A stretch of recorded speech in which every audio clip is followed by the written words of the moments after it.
Excuse me. Yeah. So I have been listening for most of the day about the lockout that happened early this morning in Major League Baseball. The Players Association and the owners simply could not reach an agreement in time for the deadline, which was last night, December 1st at 11:59 p.m. Eastern. So now we are in a lockout, and it's really crazy. Major League Baseball, because the basic agreement had been it had come to an end, has erased all player images from their website and from the Major League Baseball network. So you will not see any players' likenesses or video highlights or anything like that anywhere online or on Major League Baseball network. Now, I have followed baseball for over 40 years. I'm old enough to remember the 1981 strike and how crazy that was. It split the season up into two halves. The playoffs were first half winners versus second half winners in the division.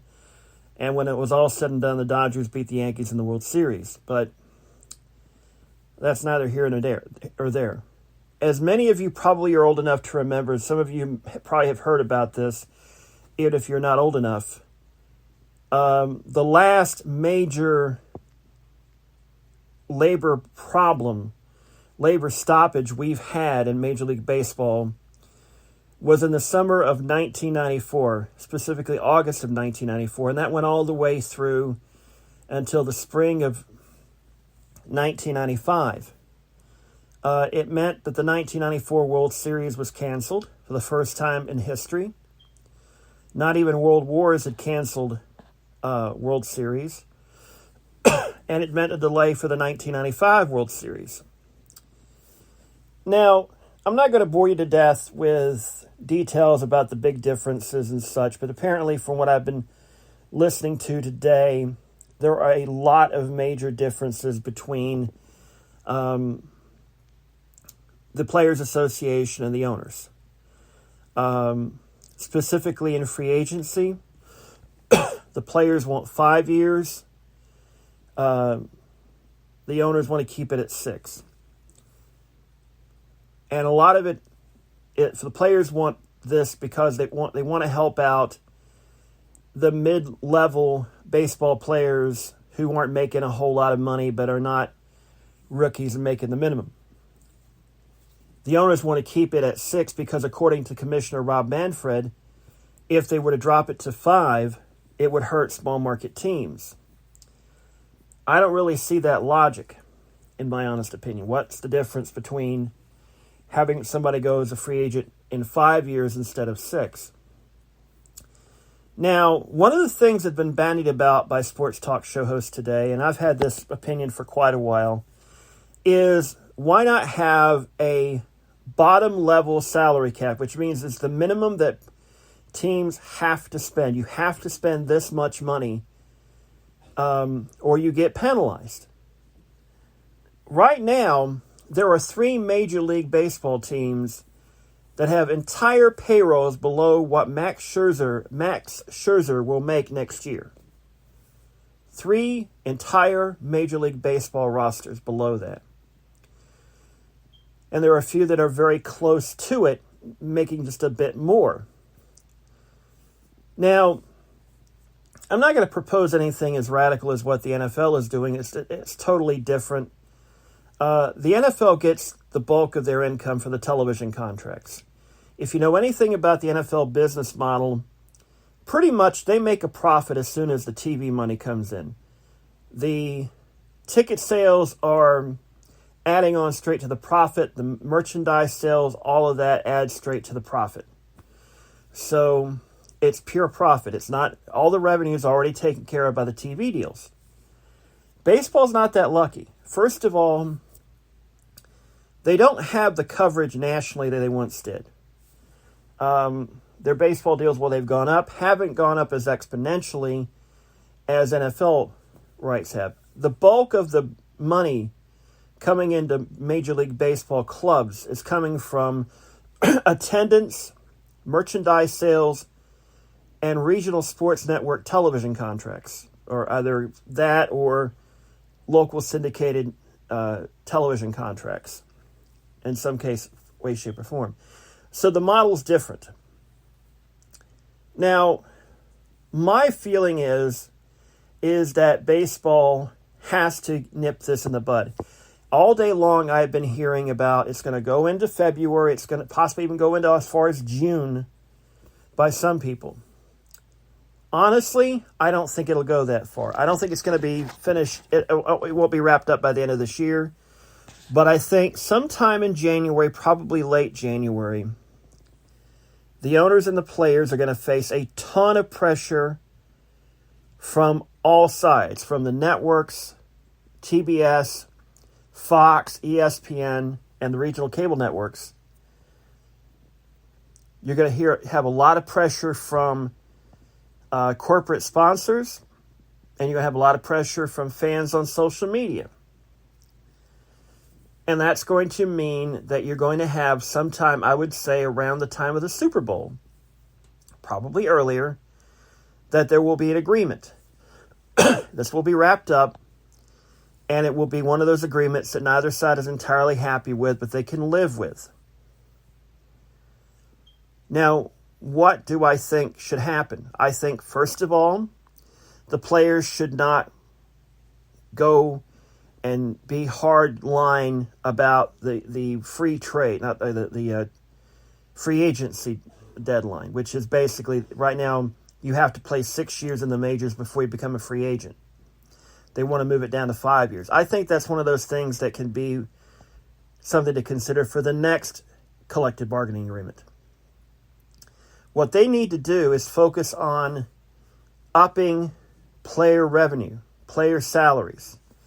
And the best way to do that, and the way they want to do it, is by making clubs that are not spending, the small market clubs that are getting revenue sharing for the big city clubs, but are pocketing that as pure profit, and making them spend that revenue sharing on player salaries. By doing that, that would improve the salary structure of Major League Baseball, where the Players Association wants it, which is basically the mid-level salary range. And to me, that would make the most sense. The rule changes are not really a big deal. I mean, there's discussion about whether to put 12 teams in or 14 teams in to the postseason. I don't like 14. I don't really care for 12.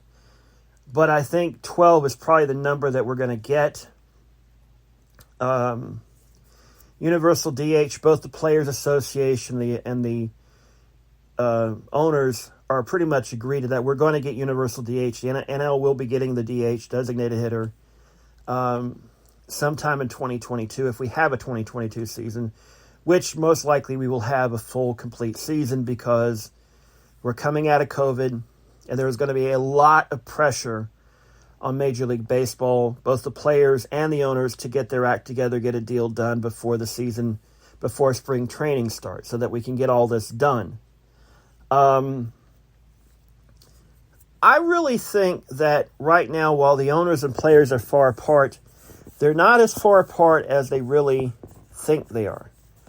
I think if the players were to cave in and not go and sacrifice putting free agency from 6 years to 5 years, but get that minimum salary cap, which, once again, is the minimum a team has to spend on their players on their roster, so that you can't get skinflint owners who are tanking just to basically put a team out there like in Baltimore and Pittsburgh.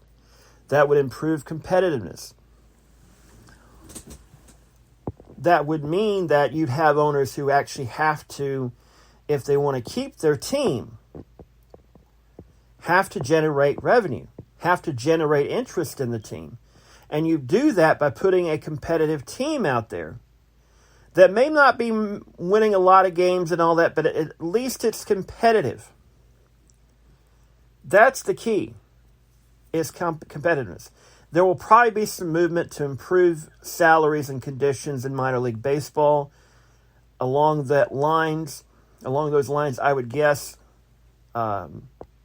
maybe even union representation for minor league players. Possibly, I doubt that.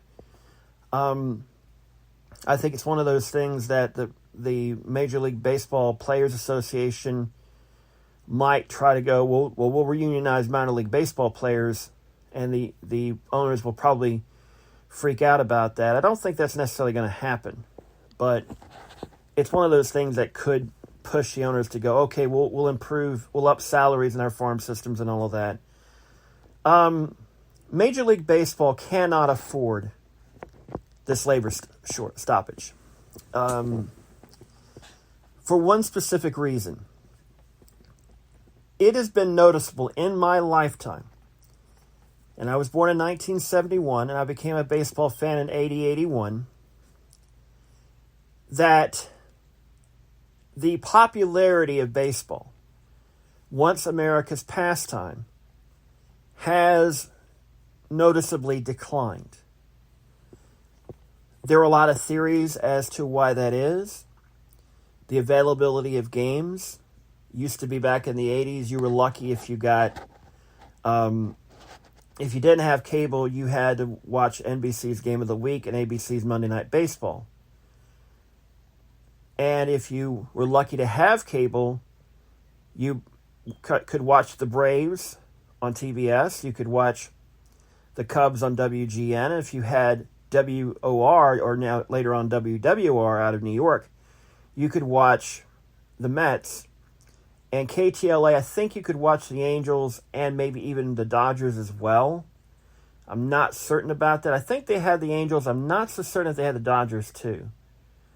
And there might have been other superstations back then that weren't obviously as big as WTBS that you could watch baseball games out of. But in 1990, ESPN got the first Major League Baseball contract for a cable network that was rather extensive. Before then, you had USA did a handful of baseball games in the early 1980s. I'm not sure how many they did. It may have been a weekly thing or something like that. But it was basically very rudimentary. But in 1990, ESPN committed to doing, if I'm not mistaken, doubleheaders on Wednesday nights, doubleheaders on Friday nights, back when Friday nights people actually watched TV on Friday nights, and obviously Sunday Night Baseball, which is the game they have every week during the season. Now, Sunday Night Baseball is the institution at ESPN. And it's one of those things that they'll never get away with. But ESPN has cut back on how much baseball with this new contract. I think that's the only game they're going to be showing during the week. They used to show afternoon games. They'd show games on Wednesday nights or Monday nights or whatever. That's shifted to Fox Sports 1 and primarily Major League Baseball Network. TBS, I think, is going to have Saturday night games, if I'm not mistaken, in this new contract. I'd have to look it up. So they're getting away from the Sunday afternoon games. They're going to move it to Saturday nights, I believe. I may be mistaken about that. Now, what does this all have to do with the labor stoppage we're dealing with right now with this lockout? A lot of those regional sports networks I talked about earlier are struggling right now. Recently, Fox Sports sold indirectly. Fox basically sold their FXX,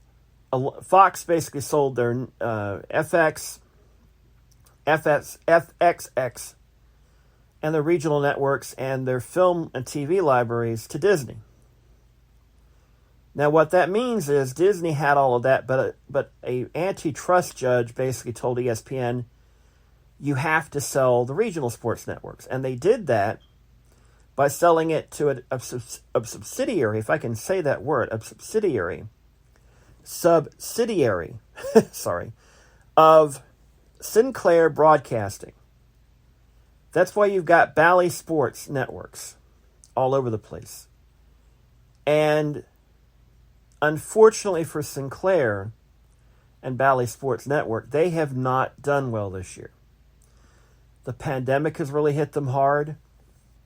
The economy is struggling to get back on its feet. In a lot of cases, like stuff like this has hit it hard. People are spending money more, but it's kind of been, with everything else going on, they've not spent it as much as was hoped they would spend when we were coming out of the pandemic, for the most part. We're still in it, but people are going to events and such, and we're kind of getting over the hump until now with the Omicron variant now, which has people worried, and I think that could affect sporting events in the new year. But I won't talk about that right now. I don't really have as much information about that new variant yet. And there's still, I probably will talk about that sometime in the near future. But what this problem with regional sports networks, and NBC Sports regional networks have had the same problem. They're having a tough time generating ad revenue. And right now, NBC Universal's wanted to offload their regional sports networks to somebody else. The same is true for Sinclair. They're not making it known right now. But the word on the street is pretty strong that they want to sell because they're having financial issues. Recently, Sinclair Broadcasting, which owns Ring of Honor Wrestling, professional wrestling, recently basically said they were going to shut down the promotion. And they were going to reboot it in April. But yet they let all the wrestlers out of their contracts. Meaning pretty much the business is shutting down, and maybe, just maybe in April, if the books align just right, maybe they'll restart it again and sign some more wrestlers. Truth be told, I don't think we're ever going to see that professional wrestling promotion again, unless somebody buys it and somebody decides to relaunch it, which is unlikely. But the regional sports networks, they're going to take a loss this year. The problem is they can't really afford to take a loss like they're going to take. I don't have the numbers ahead on hand with me. Excuse me. But I'm sure many of you can look those up with a simple Google search and try and find it. Excuse me. Something went down my throat. And why I talked about that is Major League Baseball gets a lot of their revenue from these regional sports networks. And if the regional sports networks can't afford the contracts with Major League Baseball, where do they go? Pay-per-view? Well, pay-per-view is an option. You have Major League Baseball extra innings, but the regional blackout rules would really hurt that. Does Major League Baseball decide, okay, instead of having all these regional sports networks do our baseball games, we'll do it all out of our own network and basically sell it off, syndicate it here and all this to particular markets and all that. But if you have Major League Baseball extra innings, you can get every single game without having to worry about blackout rules. That is a possibility. Another possibility is you've noticed that every week or so there's a YouTube Game of the Week. They've done stuff on Twitter. I could see Amazon Prime, maybe Netflix, maybe Hulu get into this And I think there is a reasonable possibility ESPN might go, hey, we have the capability of, with those regional sports networks you didn't want us to have, of being able to run them but not own them outright. So there's going to be an interesting situation there. And what this means for the lockout is the owners aren't really sure where they're going to get, if all this money they're getting from the regional sports networks is going to stay that way. And this is part of the reason why you're seeing some of the difficulties associated with all of this. And I think that this is why there is fear that this lockout is going to last a very long time. My feeling, though, is this. The players and the owners are not as far apart as they think they are. They will come to an agreement, like I said earlier, in late January, maybe early February, before training camps are scheduled to start. Training camps may be delayed, but it will not delay the start of the season. Now, I could be wrong. I've been wrong before. I'll be wrong again in the future, I'm sure. But there is too much money on the table right now to simply let this go and let it just waste there. Because right now, in the summertime, you've got competition. Used to be Major League Baseball really didn't have competition. NASCAR was a weekly thing, yeah, but their TV contract back in the day was so here, there, and everywhere. You couldn't find the races on a particular one single network on every week. Now that's changed because they have deals where half the season's covered by Fox, half the season's covered by NBC.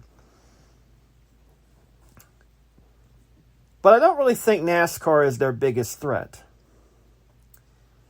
Nor is the WNBA, although the WNBA will, if for some reason that the lockout goes through all of next year's season, the WNBA will benefit somewhat from that. They'll get more exposure on ESPN. They'll have more games.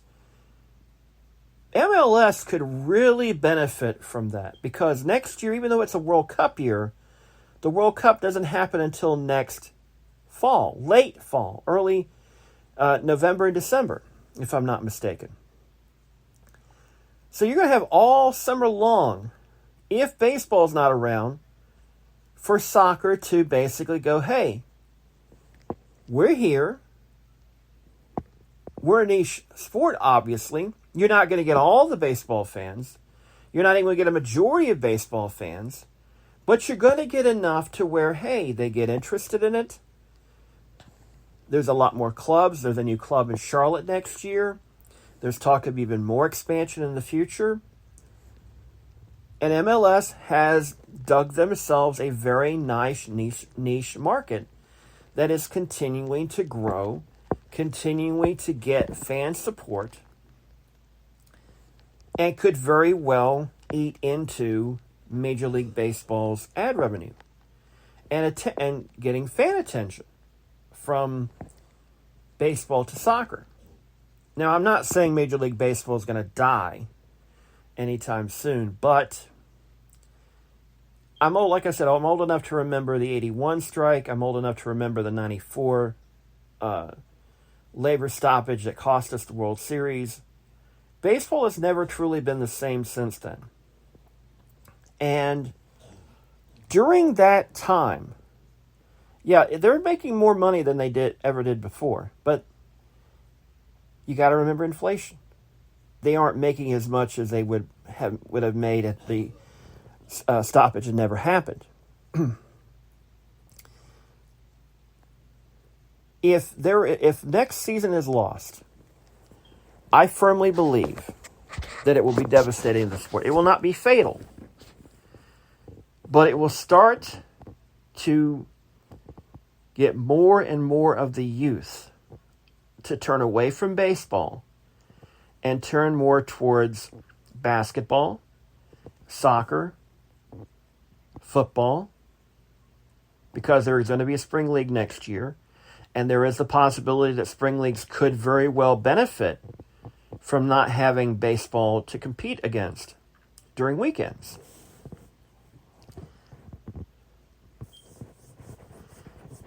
Baseball has been shrinking in importance.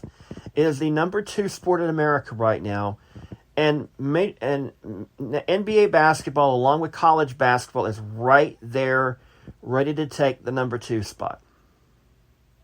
Soccer and hockey are nowhere close. They're their own niche sports, doing very well, mind you, but they're still niche sports. The problem with baseball is it has become intensely regionalized in the last 20 or 30 years. People don't watch national games of the week anymore like they used to, because baseball's all over the place. If you don't have the money to get extra innings, the Major League Baseball package, we can watch pretty much every game outside of your market. You can watch baseball every night on either Major League Baseball Network, ESPN, FS1, or TBS, with rare exception. There's plenty of coverage. May not necessarily be the game you want to watch, but at least the games are out there. The question that baseball has to ask itself is, the owners have to ask themselves, and the players have to ask themselves is this lockout worth it? The players want to make up for the last couple of deals where they really kind of took the L on them. And it's been talked about in sports talk radio today about the players trying to get back what they've lost in the last couple of CBA agreements. You can't really do it all in one course right now. The players know that the owners have a lot of the support from the fans. And as time goes on, it'll be interesting to see how social media interacts with this, because this is the first stoppage we've had in the social media era. You're going to have players lobbying for their cause, the Players Association directly, as well as key superstars on social media. The owners obviously will be doing their own, as well as Major League Baseball out of the commissioner's office. But in my mind, I don't think you're going to have to worry about social media all that much, because I think the sponsors will be the ones that will push this to get completed. They know what happened in 94, 95. They know what almost happened in 2002, if you remember. We almost lost the season then because we were literally at the last hour, they signed a new agreement. Because we almost had a lockout then. But they came to their senses. And up until after that, pretty much the deals have been done, and there's not been any talk of labor stoppages or anything like that up until now, when we have a lockout now. Now, what will happen if this goes beyond January and February? I don't know. But I think it's not good for baseball. It's not good for the owners. It's not good for the players. Players are not getting paid. Owners are not generating revenue. But I'm going to go again with my prediction. Late January, there will be a deal. The season will be saved. The players will get some of what they want. The owners will get some of what they want. The players will get a win that the owners will let them have, because the owners know that if they can't keep this up, the players can't keep losing out on deals, because they will probably next time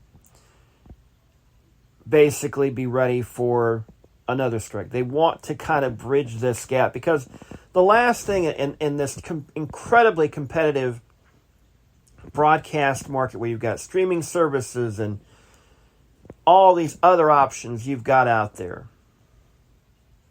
On-demand video and thousands of cable channels and satellite channels and whatnot. Baseball is just one part of the grand scheme of entertainment and whatnot. And that's something they've come to realize. And it's very scary for them because they don't know what's going to happen if this lockout goes into the summertime and maybe even possibly cost them next season. Because if they fail to reach an agreement and lose next season, you're going to have sponsors really start pulling back their money from Major League Baseball. The next broadcast deal may not be as good as they would like or as they need. Couple that with the struggling regional sports networks, that could be catastrophic.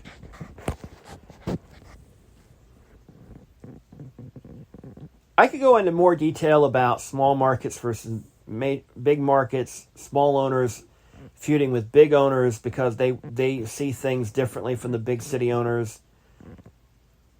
I think it was Michael Kay's show said it best today. It's not so much players versus owners, but players versus big city owners versus small market owners. And the small market owners do not see eye to eye with the big city owners. That's the real battle there. The players may make some compromises, but the problem is that even if the big city markets take it, the small markets may not want to take it. So we'll have to wait and see. Well, that's it for now. I want to thank you for joining me on this podcast. I wanted to get this off my chest. I'd actually wanted to do something huge, which was Spotify's got this thing called the Green Room now, which is basically you have a lot of people. And I thought about doing that as well as broadcast it on this and maybe even do Twitter Spaces, which is their new thing, which is similar to what they're doing on Spotify. But I got home from work and I'm like, you know what? I'll just do the old-fashioned podcast. So there you go. Hope you enjoyed it, and I will talk to you later. Bye-bye.